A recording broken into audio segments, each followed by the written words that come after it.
Thank you.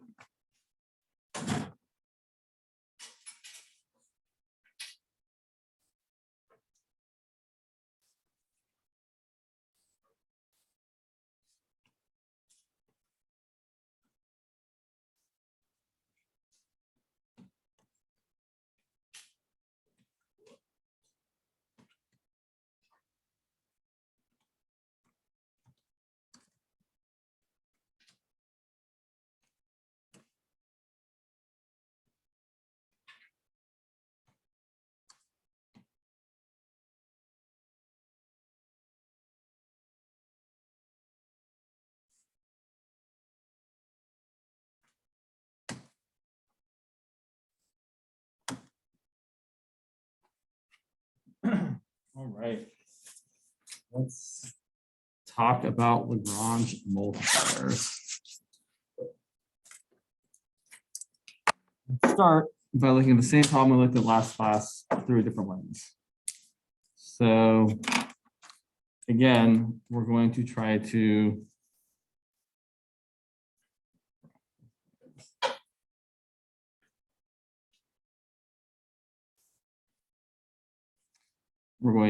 find the dimensions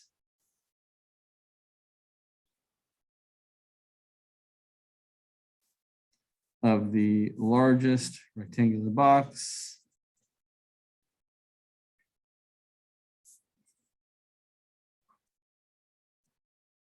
that can be mailed with the U.S. Postal Service requirement that length plus girth is less than 108 inches.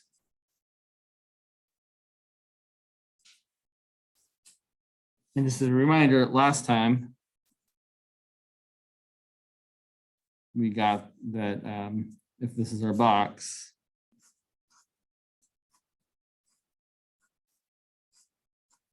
this is X, Y, and Z, we got X equal to Y equal to 18 inches and Z equal to 36 inches. All right. So now we're going to do this a different way. We want to maximize volume, which is X times Y times Z. And we have a constraint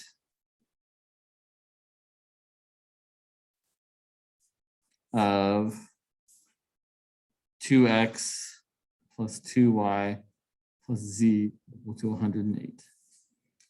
And typically, the way people write this is we usually call the thing we want to maximize capital F.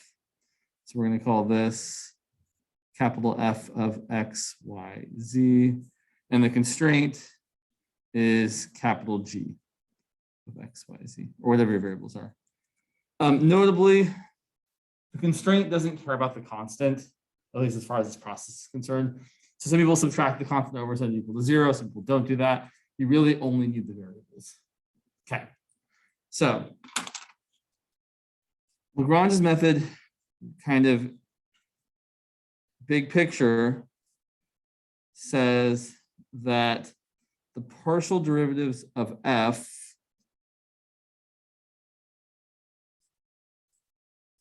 are proportional to the partials of G.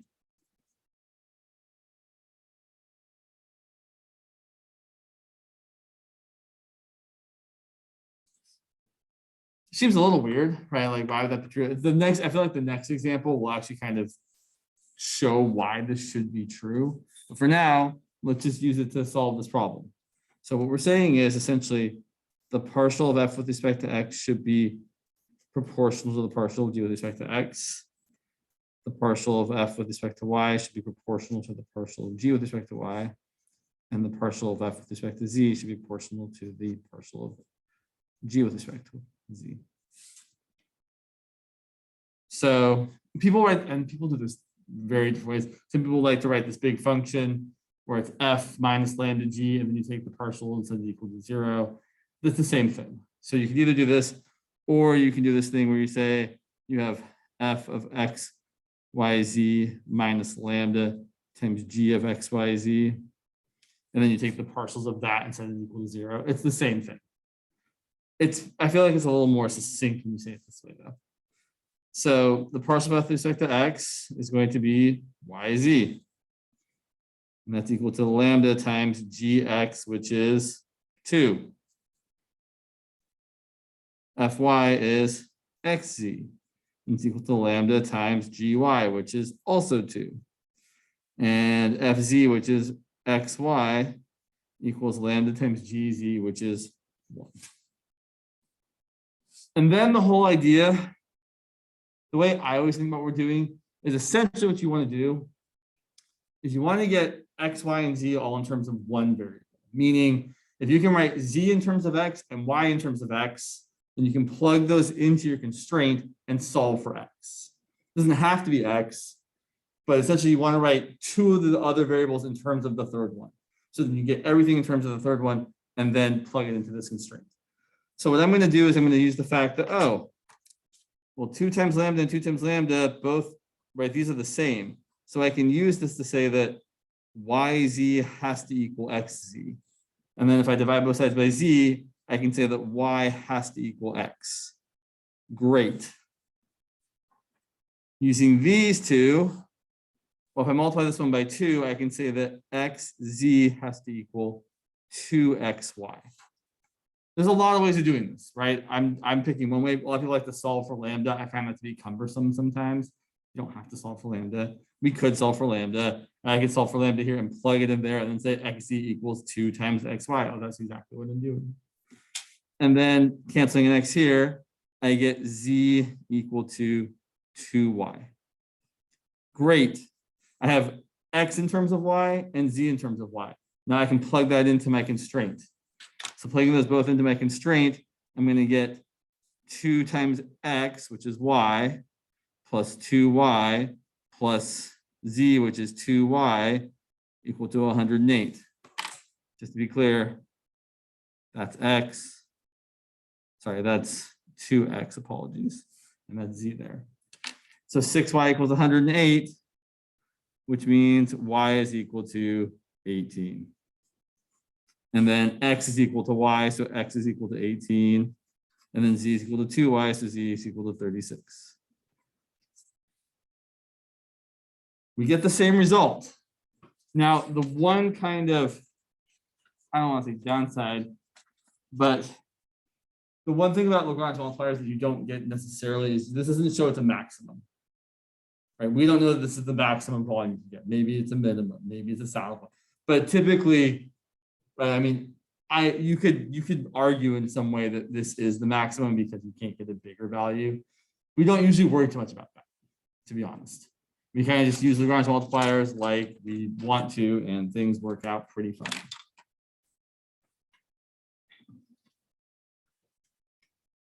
Okay, so I want to point out that what we really just did there.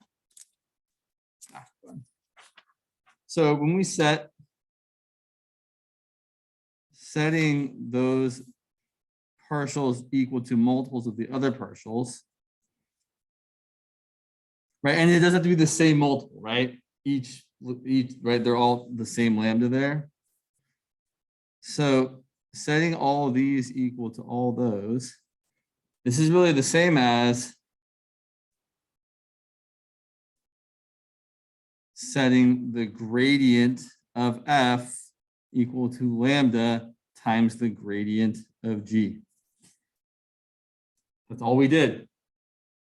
Right? The gradient of f is the vector fx, fy, fz. The gradient of g is the vector gx, gy, gz. And we're just saying each of those f things is lambda times each of those g things. So the next example, hopefully will show you why this is what we really want. Okay, hopefully my pictures will hold up here. So here's another example. Which point on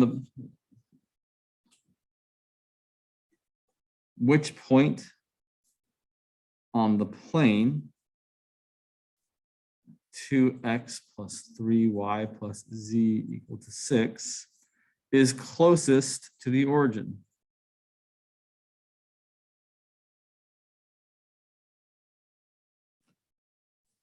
All right, so let's talk about what our constraint is and what we want to maximize or minimize.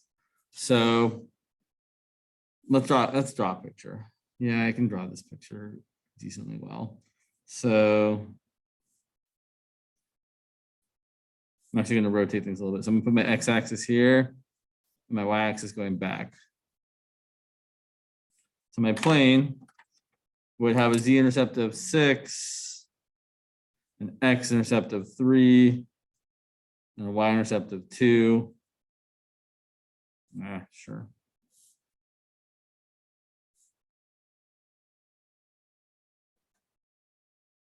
So there's my plane. And I'm trying to find the point on the plane. Maybe it lives like right there. That is closest to the origin. So what am I trying to do? I'm trying to minimize that distance. So we want to minimize distance, which is equal to, well, if I call that point x comma y comma z, the distance between x, y, z and the origin is just the square root of x squared plus y squared plus z squared. Now, I feel like we've seen this enough or something like this sometimes to know that instead of minimizing the distance, we can minimize the distance squared, which is usually easier to deal with. So typically, if you're minimizing distance, most people are like, let's minimize distance squared, make our lives easier.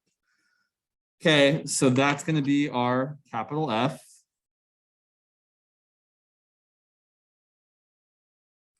And the constraint is that our point is on the plane.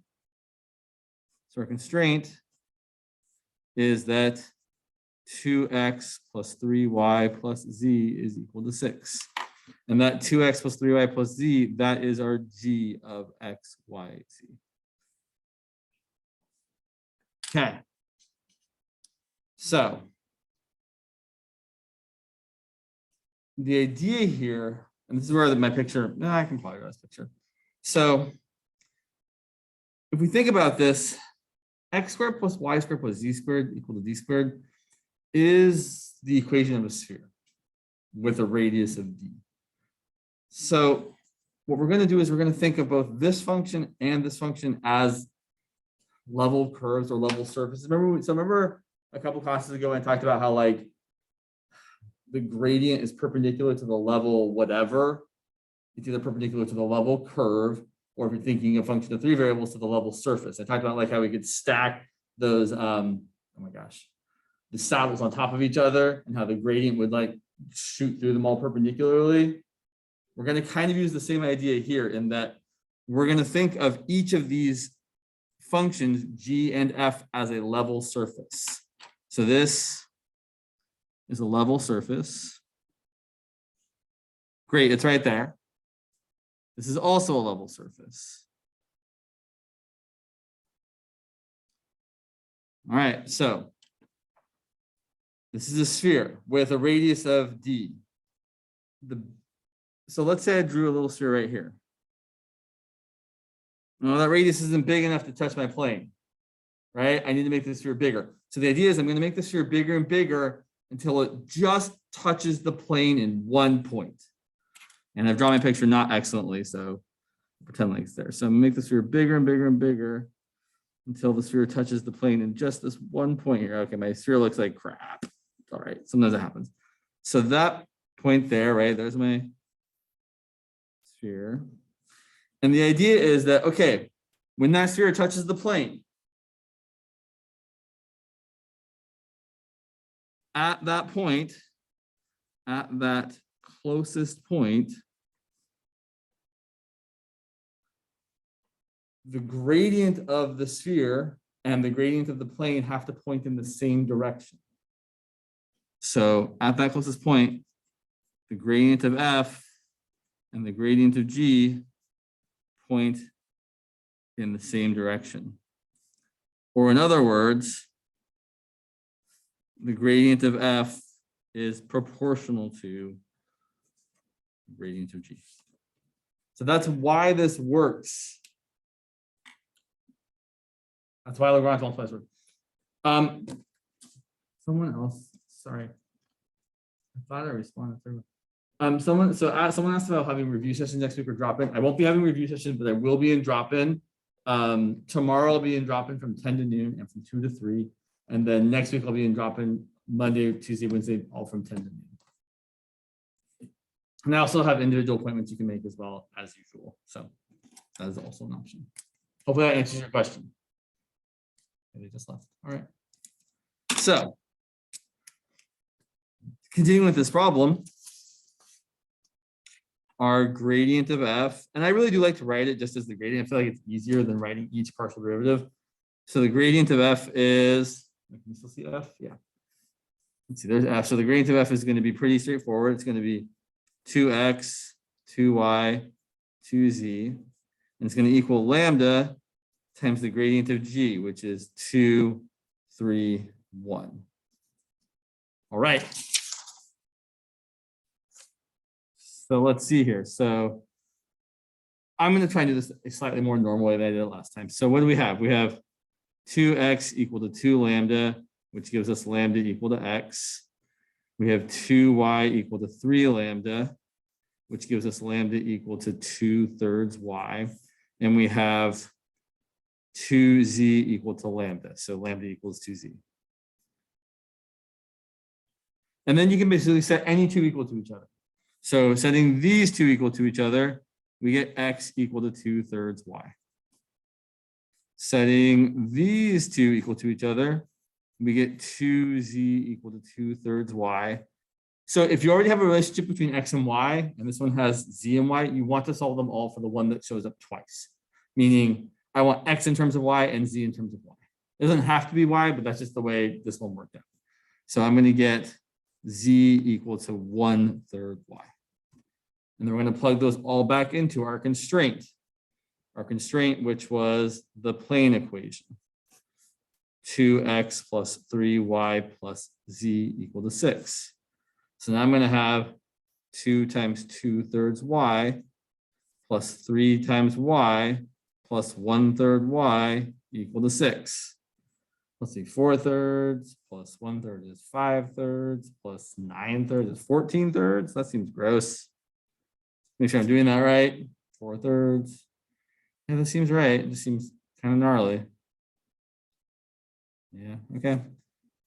So then y is going to equal 6 times 3/14, which is 3 times 3/7, so 9/7. And then plugging back in, x is equal to 2/3 y.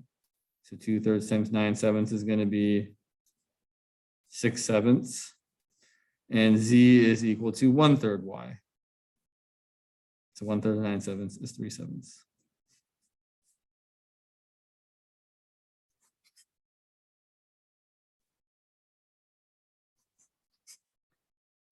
And you can argue that this is the closest point because it certainly couldn't be the furthest away point because there's literally, you can find points that are as far away as you want on this plane.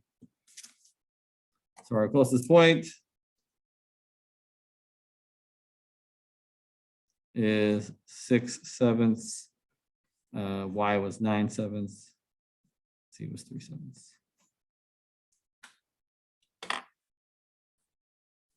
as far as Lagrange multipliers go, there's no one tried and true method. Most of the time, it usually makes sense to solve all the equations for lambda and then set the lambdas equal to each other and try and get a relationship between your non-lambda variables. But maybe not all the time. Let's look at a few more examples. It is, oh yeah, question. That's a good question. So could we solve this the other way? Excellent, excellent question. So we were trying to minimize, I like this question. Distance squared, which is equal to x squared plus y squared plus z squared, under the constraint that 6x plus, let's see, 2x plus 3y plus z equals 6. Probably, but let's find out. So if I solve this for z, I've got z equal to 6 minus 2x minus 3y. If I plug that in there, I can say that my function that I want to minimize is going to be x squared plus y squared plus 6 minus 2x minus 3y squared. It seems reasonable. So let's find the partials.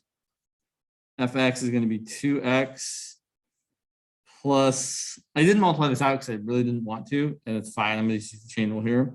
It's 2 times 6 minus 2x minus 3y times the derivative of the insides, which is -2, equal to 0. And then Fy is going to be 2y plus 2 times 6 minus 2x minus 3y times -3 equal to 0. Now we have to find the critical points. So, okay, so I guess I should multiply this out now. So we're going to have 2x plus 12 minus 4x minus 6y times -2. So we have 2x minus 24 plus 8x plus 12y equal to 0. Welcome. Thank you. So I'm going to solve this for x. So I've got 10x equal to 24 minus 12y.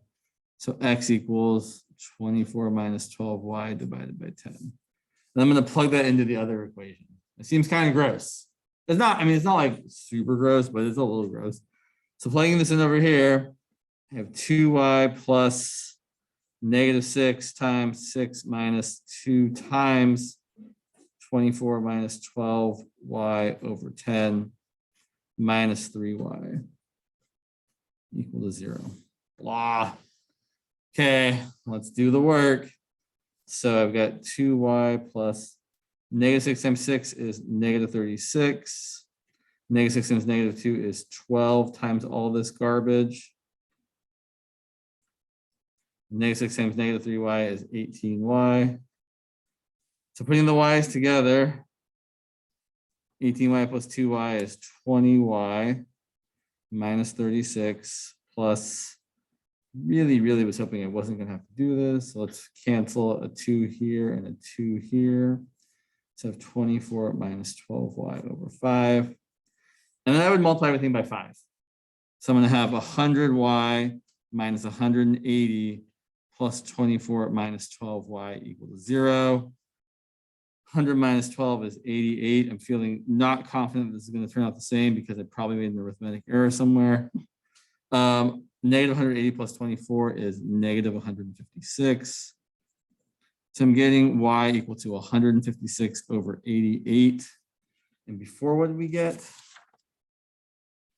9/7. I probably made, so the short answer to your question, yes, I'm sure we can do it this way. The long answer is I'm sure I made a mistake somewhere because there's a lot of moving parts going on here.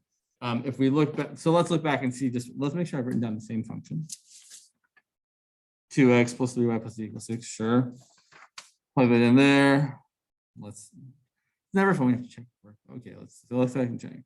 Actually, let's reduce this before to see how far off we are. So 156 divided by 2 is 78 over 44, which is 39 over 22. Yeah, it's not the same as, what was it, 9/7?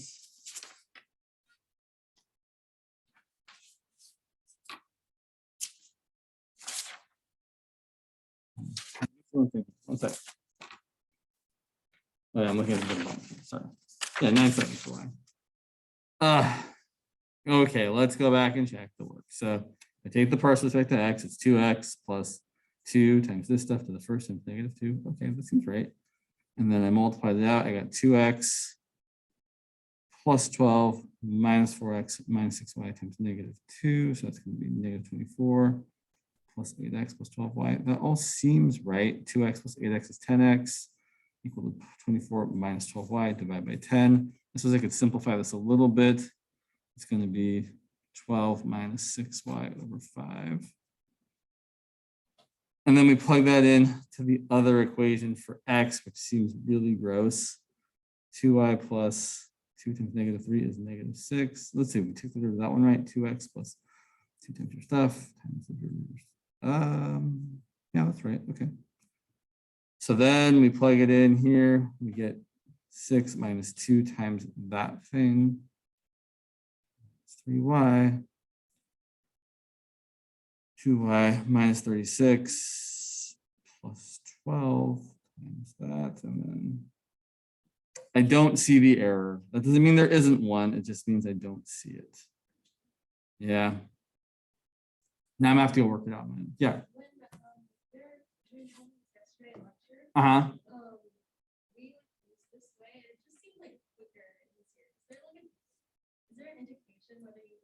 So when you say this way, which way do you mean? So for this one, I feel like doing it this way. I mean, I think it's pretty obvious that I'm not doing it this way very well at all, right? So I would argue that I think the Lagrange multiplier way is the easier way in this case.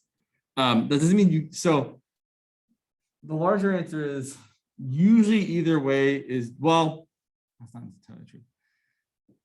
If you have something that's fairly straightforward, that's where you have a function and a constraint, and it's a function of 3 variables, and your constraint, you can get rid of one variable, that's fine. But there are some situations where you can't do that, which we're going to see in just a second.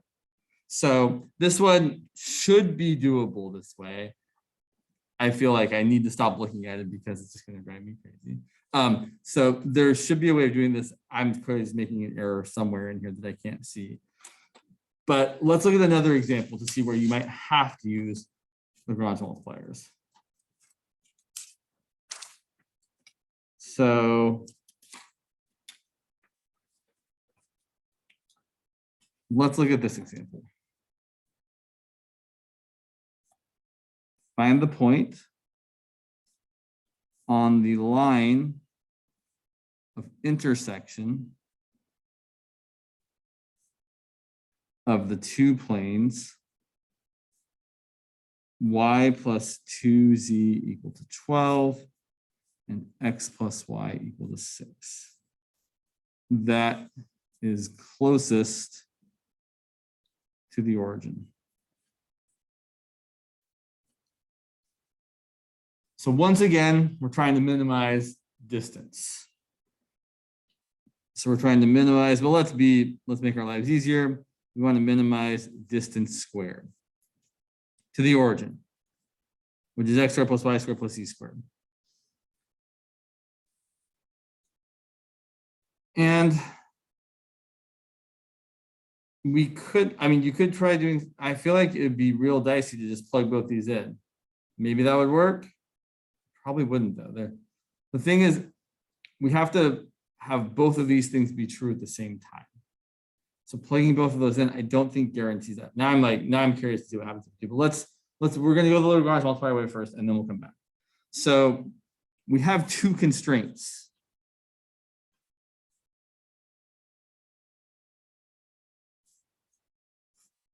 And the constraints are, of course, what we've just written, y plus 2z equal to 12. So we're going to call this our G. And also x plus y equal to 6, which we'll call our H.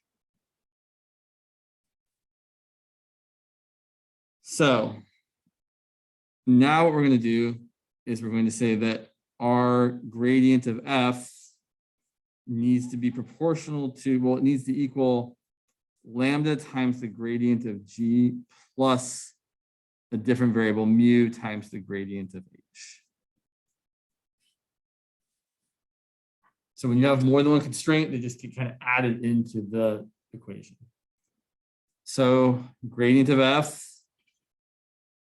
2x, 2y, 2z,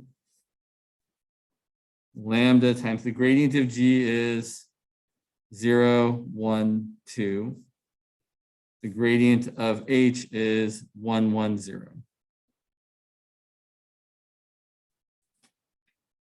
Okay, our overall goal is to be able to get x and y and z in terms of one another so that we can plug back into either one of these constraints. So let's see what we've got here. So I've got 2x equal to mu. That's nice. It's convenient. I've got 2y equal to lambda plus mu. Okay. And then I've got 2z equal to 2 lambda equal to 2 lambda. So this suggests a pretty easy way to get y in terms of x and z.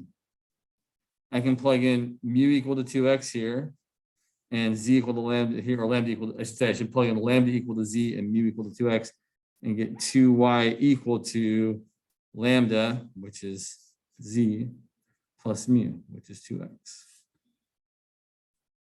Okay. So we have 3 equations and 3 unknowns. We should be able to solve this system. Let's take a look. So we have 2y equal to z plus 2x.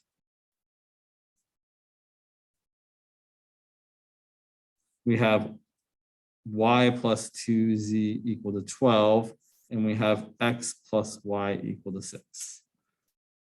So really, there's lots of ways to do this. I would probably, what would I really do here? I would probably solve each of these two for in terms of y. So I'm going to say here that 2z equals 12 minus y. So z equals 6 minus y over 2. And here I'm going to say that x equals 6 minus y, and then plug those into this first equation. So this is going to be 2y equal to z plus 2x. And now I should be able to figure out what y is. So I've got 2y equal to 6 minus y over 2 plus 12 minus 2y. So 2y equals 18 minus y over 2 minus 2y is minus 5 over 2y. I'm a fan of multiplying by a denominator. So 4y equals 36 minus 5y. So 9y equals 36. So y equals 4. That's right. Yeah. So y equals 4, and then we can plug that in to the other equations and get x equal to 6 minus 4. And z equal to 6 minus y over 2, which is going to be 6 minus 2, which is 4.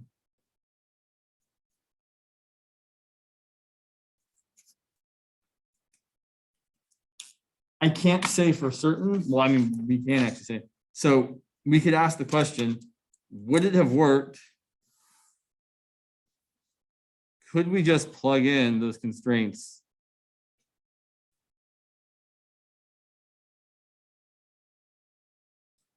to the thing we want to minimize?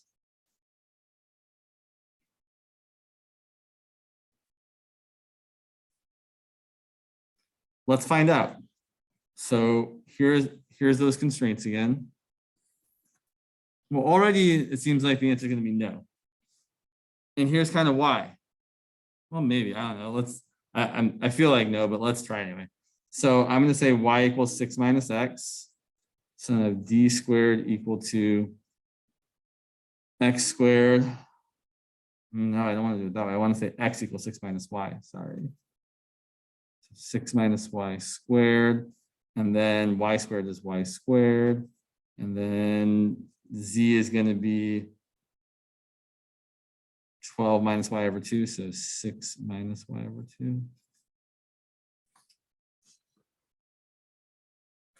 I feel not good about it, but let's try it anyway. So if we take the derivative of this, it's going to be 2 times 6 minus y plus 2 times -1 plus 2y plus 2 times 6 minus y over 2 times -1/2. We want that to equal 0. Let's see here. Let's be real careful about multiplying everything out. So -2 times 6 is -12. -2 times -y is plus 2y. Plus 2y.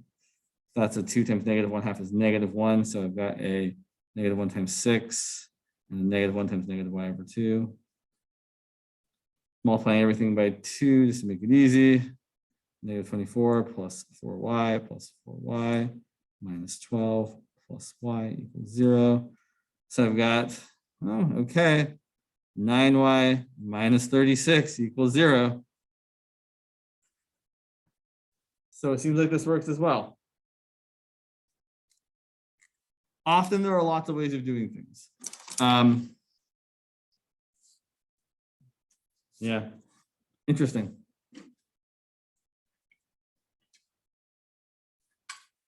So I guess the big answer is I don't have a good answer as far as how to know when you have to do what. Typically, when you have multiple constraints, we usually default to using Lagrange because I don't know.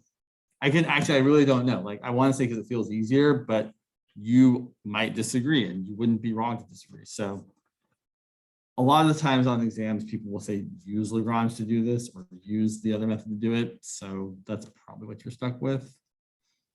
Let's look at another example. You got me questioning everything. Like maybe you don't ever have to use Lagrange. I feel like there's a time where you might have more variables than you can really handle. Maybe not. Maybe I'm just. Let's look at this next example.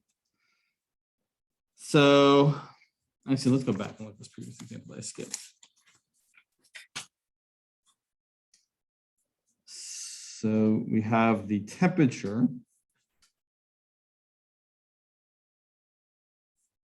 on an ellipsoid, x squared plus 2y squared plus 3z squared equal to 30 is given by temperature at xyz is equal to 2x minus y minus 3z. Find the hottest and the coldest points.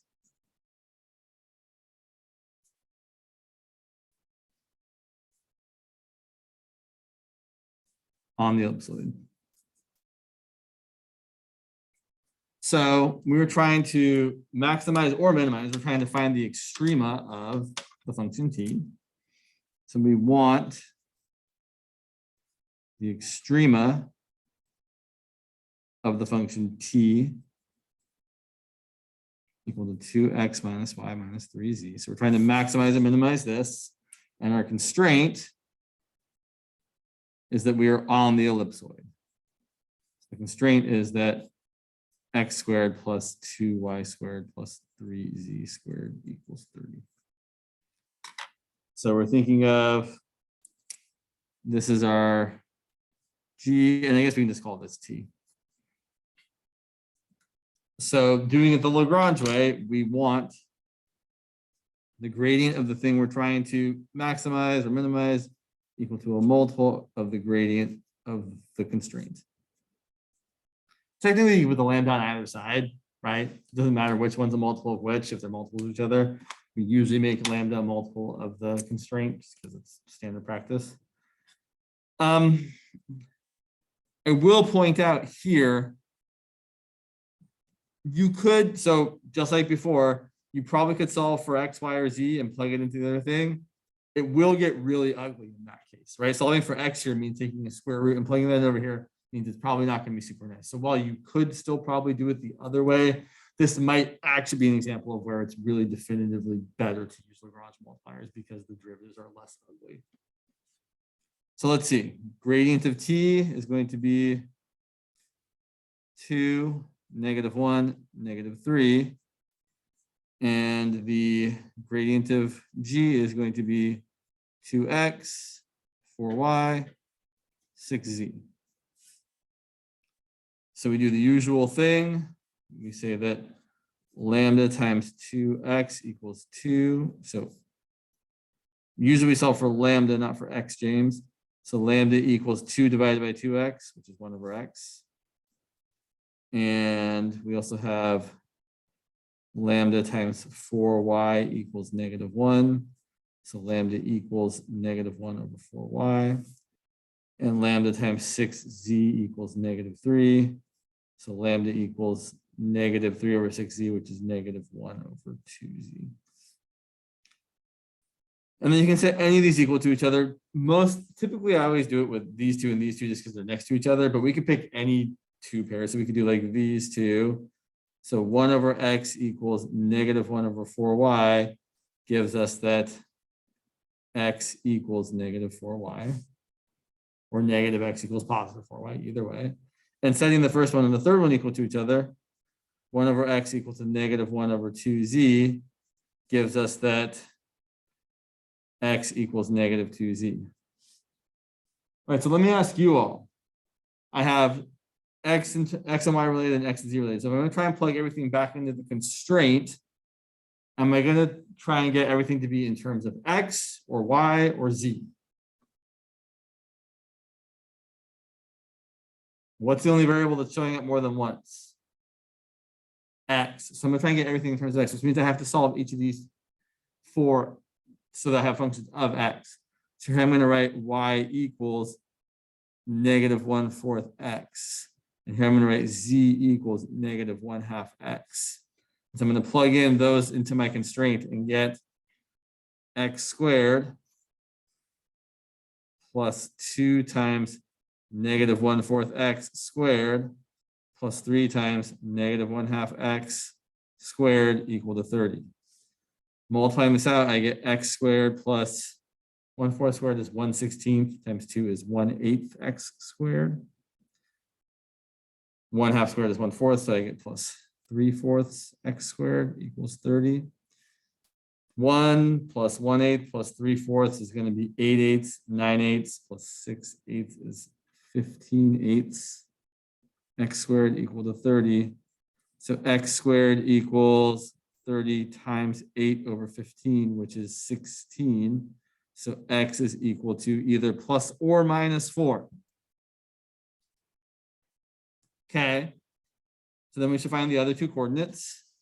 So if x is 4, our points are going to be, when x is 4, I'm going to get 4, y is -1, z is -2.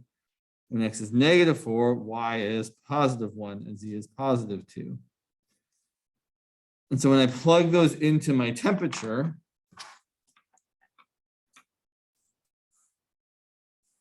the temperature at the point 4, -1, -2 is going to be, let's see, 8 plus 1 plus 6, which is 15 degrees Celsius or whatever. No one said anything about temperature units. If I plug in the other point, -4, 1, 2, I get -8 minus 1 minus 6, which gives me -15. So 4, -1, -2 is the hottest point with a temperature of 15. -4, 1, 2 is the coldest point with a temperature of -15. And this definitely is probably is the easiest way to tackle this problem, even though it doesn't seem particularly easy.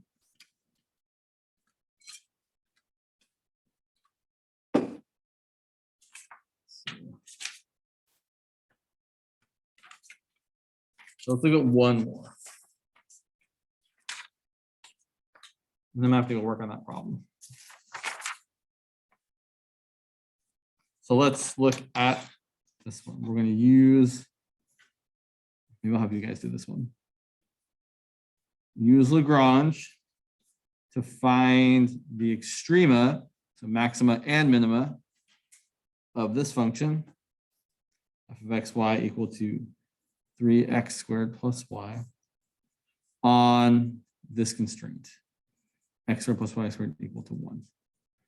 So we're trying to maximize or minimize this on this circle, right? That's what x squared plus y squared plus 1 is.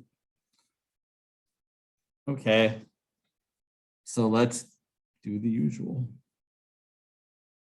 The gradient of f should equal lambda times the gradient of g. I will point out our gradients here have less coordinates, right? Yeah, so here we're going to get that gradient of f, which is 6x comma 1, is equal to lambda times 2x 2y. So we have 6x equal to lambda times 2x, and we also have 1 equal to lambda times 2y. Okay, so here's what I want to point out. It's a really, really bad idea to cancel the x's here. It's not necessarily true that lambda has to be 3. That's one option, but it's not the only option. So you need to be really careful. You almost never want to lose variables when you're trying to solve a system like this. Instead, let's bring everything to the same side.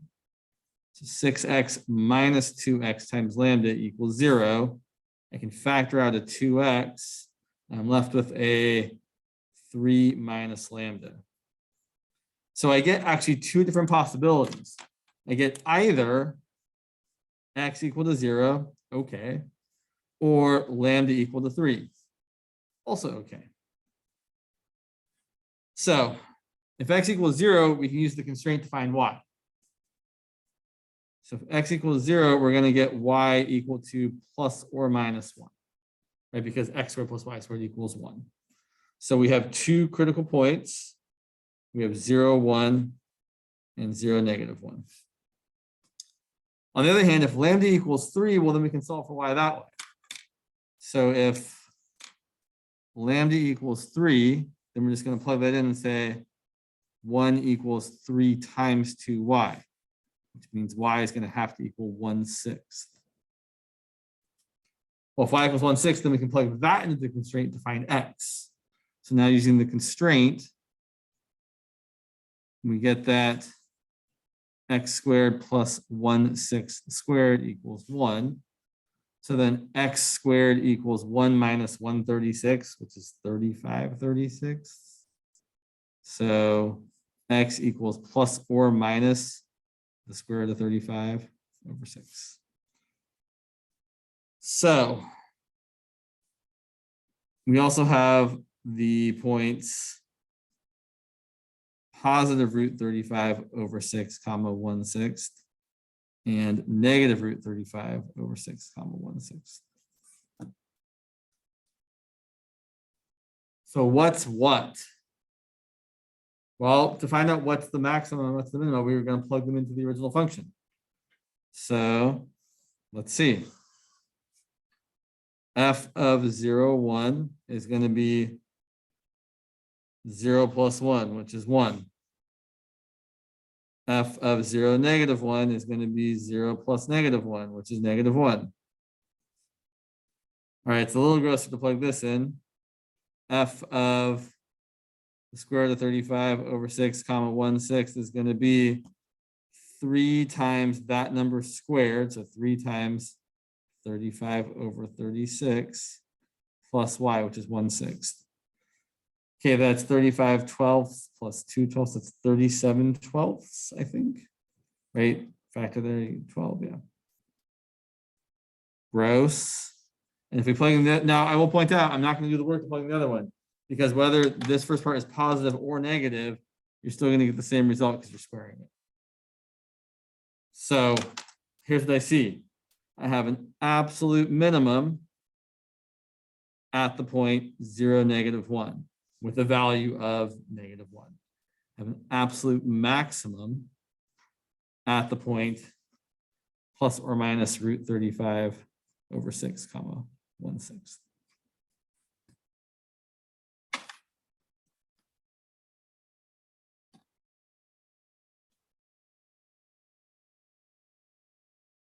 And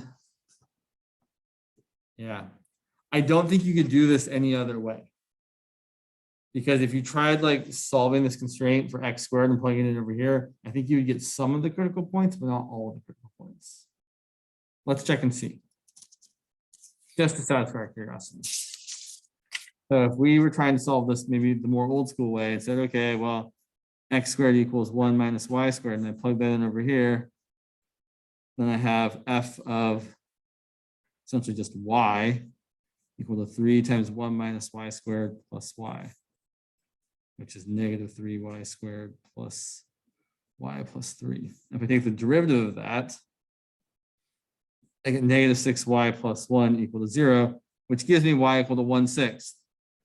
But it doesn't give me x equal to 0. Maybe if we go the other way, we get, so that gives us that. And then I guess you could try solving for y and saying y equals plus or minus the square root of 1 minus x squared, and then plugging that in and saying f of x equals 3x squared plus or minus the square root of 1 minus x squared. That'll probably get you x equals 0 if you take the derivative. Yeah. But again, right, although this probably would work out,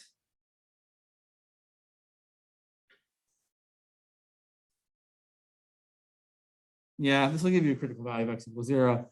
It's way more work this way. Right? This is not ideal.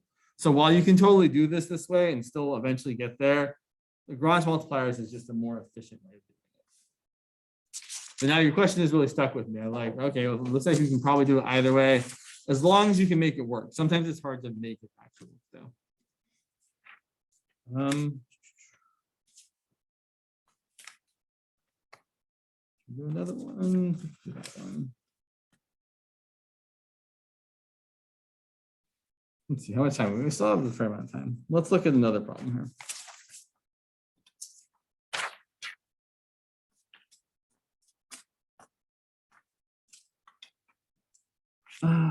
Sure. So, sure. Use Lagrange multipliers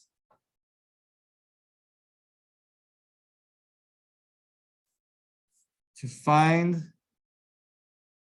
the point on the circle x squared plus y squared equal to 1, closest to the point 1, 2. So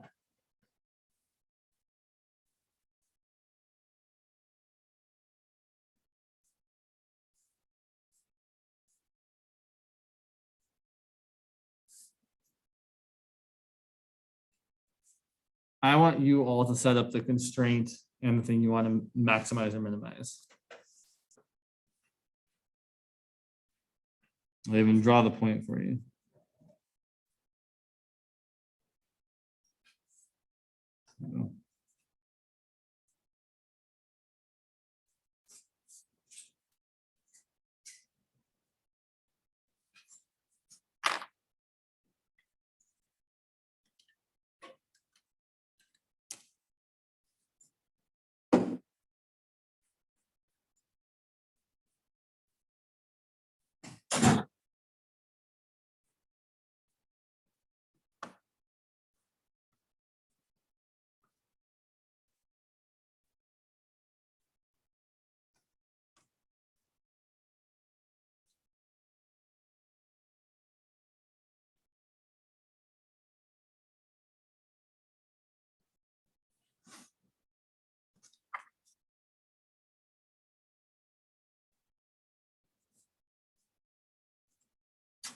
Hopefully the constraint's pretty straightforward.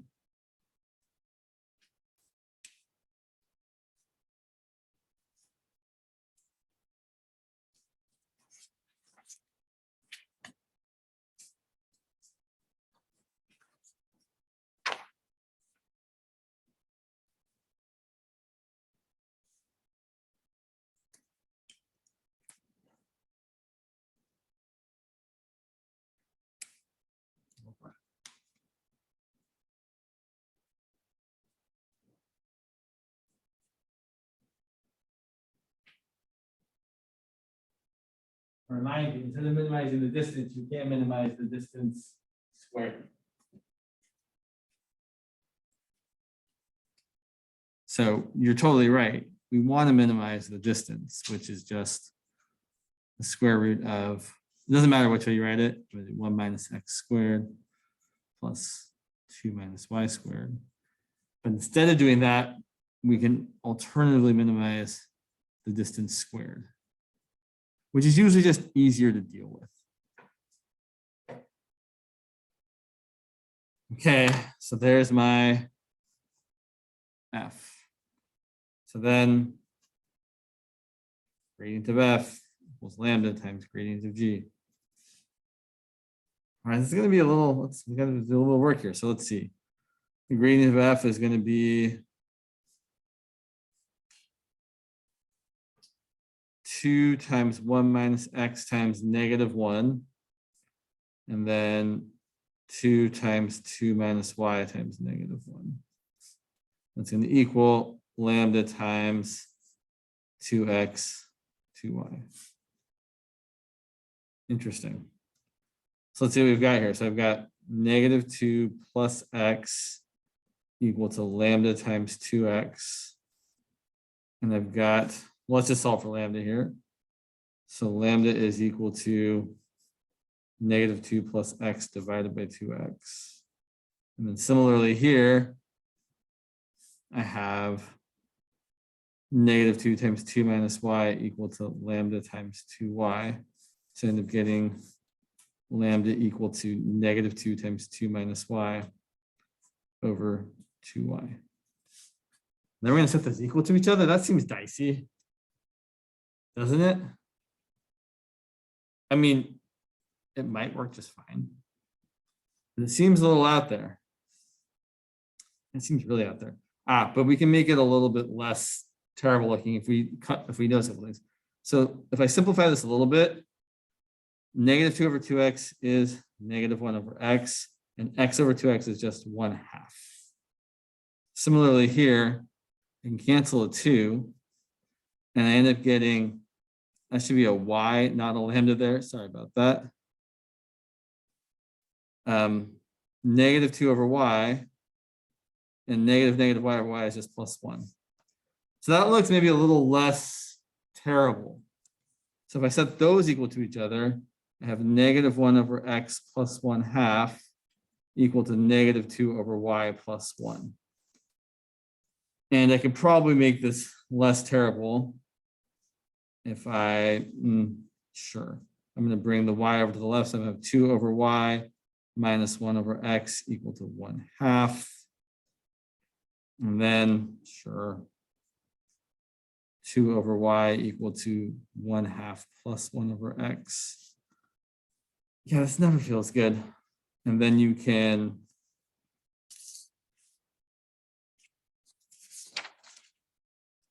I guess get a fraction over here. 2 over y equals x plus 2 over 2x. I feel like I'm undoing the work I did. Yeah. Okay, fine. Cross multiply. 2 times 2x equals y times x plus 2. And then y equals 4x over x plus 2. That seems pretty gross. Seems really gross. Let me check something here.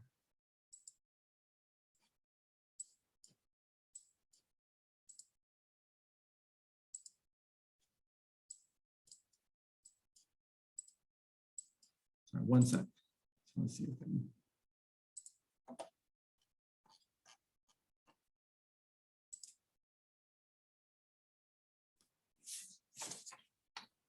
One moment.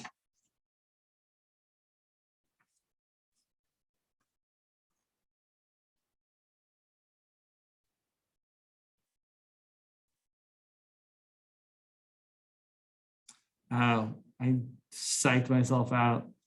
It's not that gross. I just made it look gross. So yeah, we were on the right track before. I thought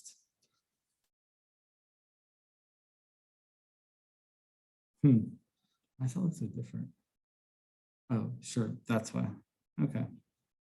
So going back to where we were. So Yeah, I apologize. That's ugly algebra that we should have just ignored. Let's do this instead. Going back to this spot right here, we have -2 times 1 minus x equal to lambda times 2x. And we have -2 times 2 minus y equal to lambda times 2y. We solve for lambda. Here we get lambda equal to, I'm going to multiply this 2 through. So I'm going to have 2 plus 2x over 2x. Sorry, -2 plus 2x over 2x. And multiplying it through here, I'm going to have -4 plus 2y over 2y equal to lambda. And we actually should set these equal to each other. And you might be thinking this looks terrible. And well, I was thinking this. I was like, this looks like it can't be good. But look what happens if we cross multiply. So cross multiply, I get -4y plus 4xy equal to -8x plus 4xy. And the 4xy's cancel out. So it's actually not terrible at all. We get y equal to 2x. Sometimes you have to keep going with something, even if it looks like it's going to be really awful. Sometimes it's not. And then we can plug that back into the constraint. So we plug into the constraint, which was x squared plus y squared equal to 1. We're going to get x squared plus 2x squared equal to 1, which is going to be 5x squared equal to 1. So we get x squared equal to 1/5. So x is the, now we could get plus or minus root 1/5, but we know it's going to be, we know it should be plus root 1/5 because we know our answer should be in the first quadrant, not in any of the other quadrants. So that should be positive square root of 1/5. And then y should be equal to twice that. Oh, sorry. Yeah.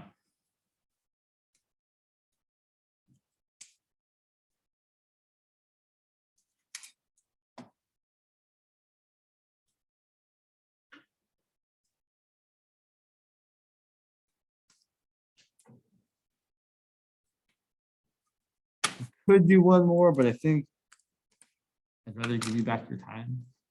So, yeah, I think that's all I have to say.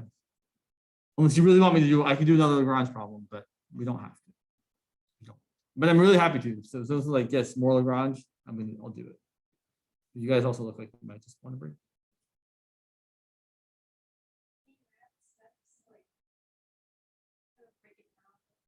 Sure, like for this problem or just in general. Sure thing. Yeah, I can, in fact, I can write it again. So we were trying to find the point on the circle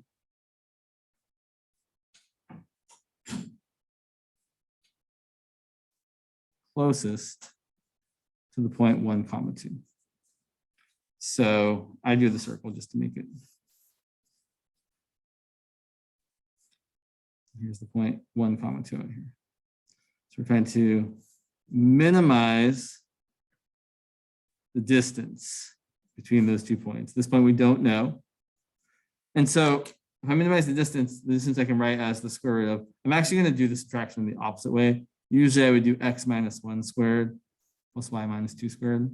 It doesn't actually matter, but the derivatives are a little easier if we do it that way. But actually we're going to minimize the distance squared, which is x minus 1 squared plus y minus 2 squared. And this is our thing we typically call f when we're talking about doing Lagrange multipliers. Our constraint is the circle equation, which is x squared plus y squared equal to 1. This is our g. So then if we find, or if we set the gradient of f equal to lambda times the gradient of g, or if you prefer, you can just say fx equals lambda times gx fy equals lambda times gy. Same deal. So fx is 2 times x minus 1. We're setting it equal to the lambda times gx, which is just lambda times 2x. And then we also have fy, which is 2 times y minus 2, equal to lambda times gy, which is 2y. And typically the process at this point is solve each thing for lambda. So here I have 2 times x minus 1 over 2x for the lambda and cancel the 2's. And here we have 2 times y minus 2 divided by 2y equal to lambda. Cancel the 2's. So typically we get them at this point, set the lambdas equal to each other. So we're going to set those equal to each other and say, all right, y minus 2 over y equals x minus 1 over x. Cross multiply. You get x times y minus 2 equal to y times x minus 1. Then we have xy minus 2x equal to xy minus y, and the xy's cancel. And multiplying both sides by -1, we get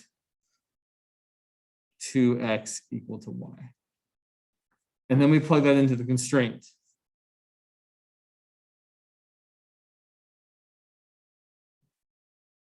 So plugging that into the constraint, we get x squared plus 2x squared equal to 1. That's x squared plus 4 times x squared equal to 1. 5 times x squared equal to 1 is going to give us x equal to the square root of 1/5. And then y is twice that.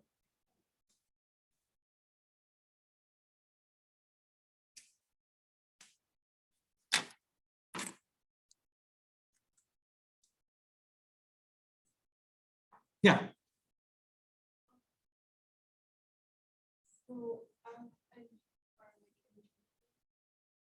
No, they're not. So f is typically what we call the thing we want to optimize, either maximize or minimize.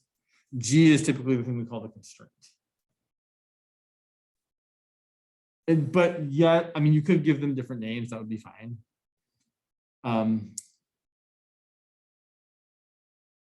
But I wouldn't say they're really interchangeable. I mean, I guess they kind of are, but that's not the way I would ever view them. Is that what you mean with your question? Like, I guess I'm not quite exactly sure. The multiplier always goes with the. That is the way it is typically done. But you could also just as easily put the lambda with the other thing and you would still be able to work it out just fine. It doesn't actually matter which thing gets multiplied by lambda. We just typically multiply it by the constraint. But it really actually, because all we're really saying with this is that this thing is a multiple of that thing. It would still be true if the lambda was over here. But yes, this is the standard way of doing it. Some people, not me or most normal people, also like to actually solve for the value of lambda.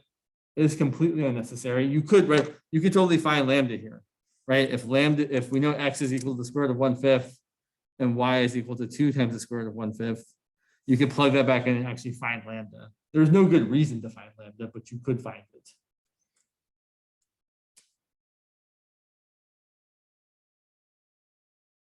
Yeah. Yeah.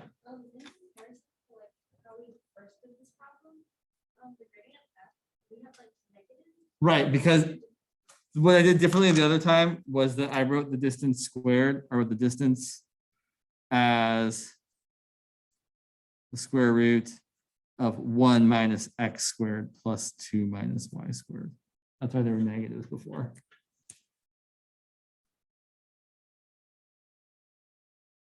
So yes, if I was writing the distance formula, I would usually default to writing it. Even though here it looks like the 0.12 is bigger values, you can still do the subtraction any way you want. And I almost always want to do the x minus the point instead of the point minus the x.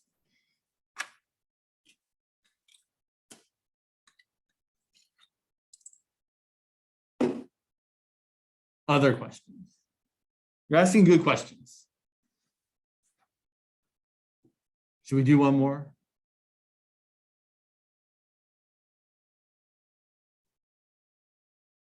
Yeah, okay, let's do one more. Yeah, of course.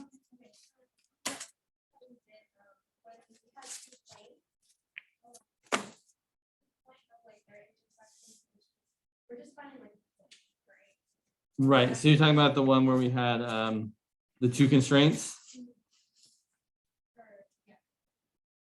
Yeah, the one, sorry, one second. Find the point on the line of intersection of the two planes, yeah. And that's like similar to this one because we have a plane and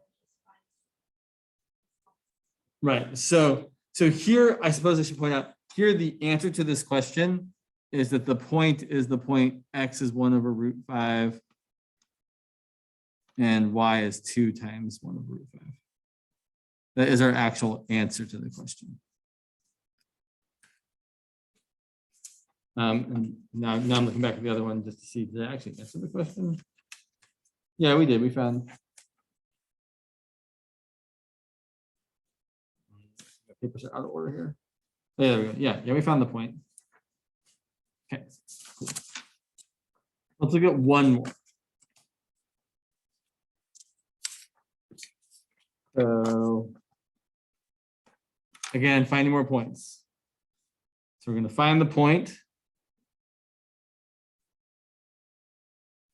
on the surface z equal to xy plus 5 closest to the origin. Yeah.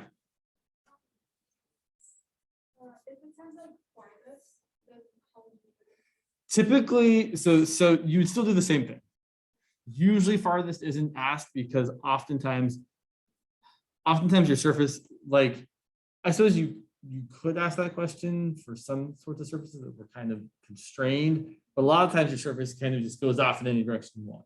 So usually farthest is not what we ask for, although there are, I could imagine a situation.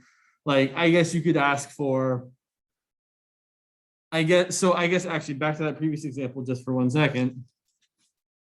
You could also probably find the point on that circle that is furthest away from the point 1, 2. And I would be willing to bet the work would be exactly the same, except instead of getting x equal to root 1, positive 1, positive square root of 1/5, you would have the point negative square root of 1/5, where your point would actually be the one that's way over here. That's probably the point that is furthest away. But all the work is still the same. Well, in this one, I knew by drawing the picture. I knew that the closest point was definitely this point that's in the first quadrant. So I knew that x and y both had to be positive. Whereas I was trying to find the furthest point, I know that point, because of the picture, has to be in the third quadrant.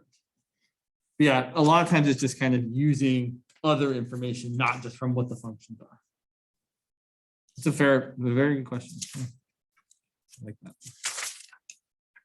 So let's find the point on this surface closest to the origin. And so once again, we are minimizing, let's just cut straight to the point. We're going to minimize the square of the distance, which is x squared plus y squared plus z squared. And our constraint. Now here's where we actually do have to be a little bit careful here. We definitely, although we don't care about the constants, we do really care about all the variables. So you need all your variables to be on the same side of your constraint equation, meaning I want to write my constraint as z minus xy equal to 5, or z minus xy minus 5 equal to 0.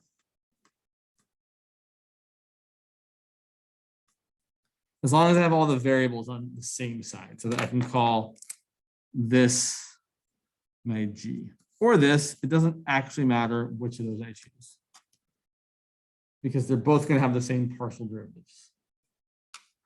Okay, so now we're doing the usual gradient of f equal to lambda times the gradient of g. So that's going to be 2x, 2y, 2z equal to, let's see, the gradient of g is going to be lambda times the gx is negative y, gy is negative x, and gz is 1.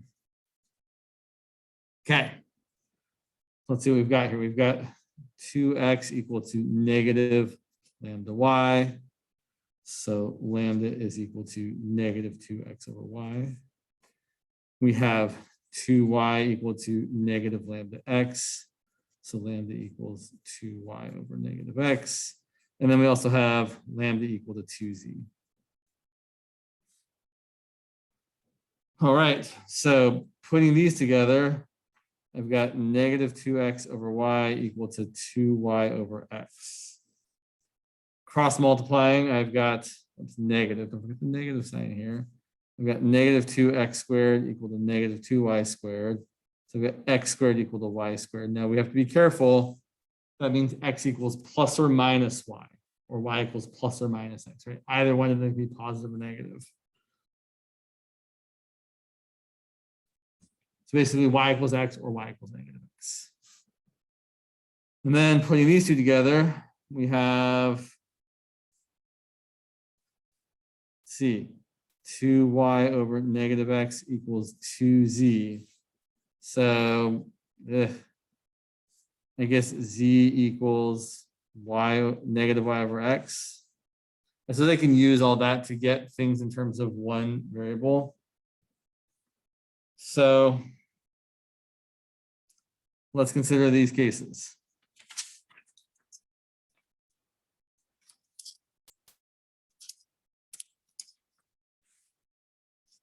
So if we have y equal to x, then z is going to equal negative x over x, which is negative 1. So then our constraint, which is z minus xy equal to 5, that's going to become negative 1 minus x squared equal to 5. So I'm going to get, that's not going to work out, negative x squared equal to 6, or x squared equal to negative 6. No solution. Sometimes that happens. Sometimes you go down one path and you just don't get anything. So let's look at the other possibility. Instead of y equal to negative x, y equal to positive x. Sorry, instead of y equal to positive x, y equal to negative x. So if that's the case, then z equals negative y over x is going to become negative x over x, which is positive 1. And then we have z minus xy equal to 5 is going to become 1 minus x times minus x equal to 5. So we have 1 plus x squared equal to 5. So x squared equals 4. So we get x equal to plus or minus 2. So then we have the following points. We have, if x is 2, y is negative 2, and z is 1. Or if x is negative 2, y is positive 2, and z is 1. So now we have to determine which of those points is the closest.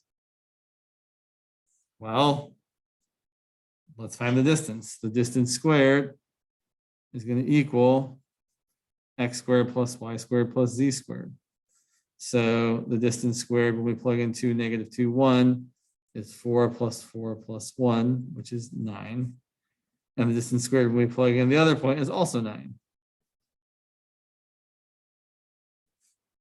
So both of these are the two closest points on that surface.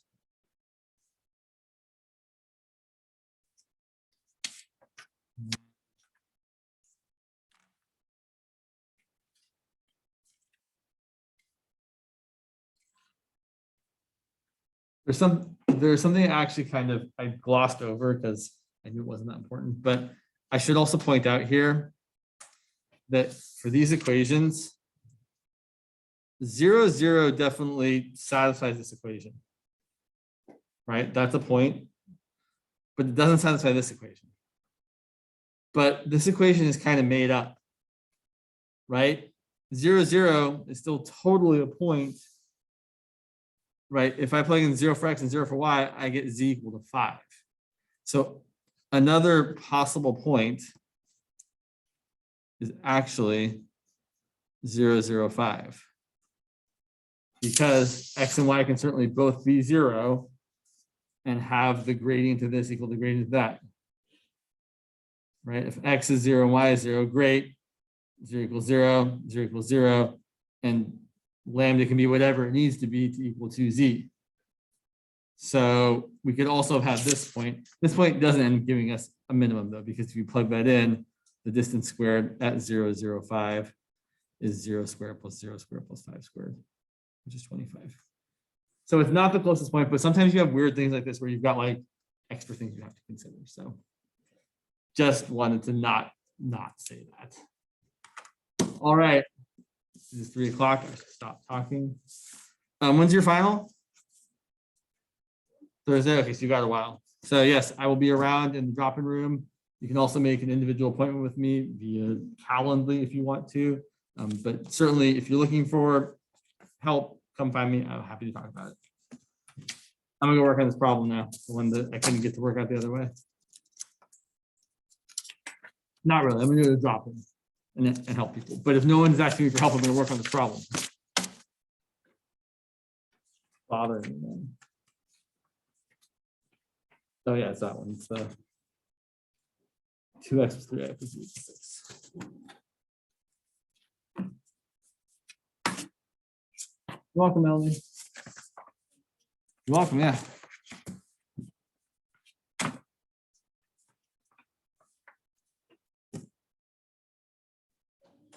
You're very welcome. It's been good having you all.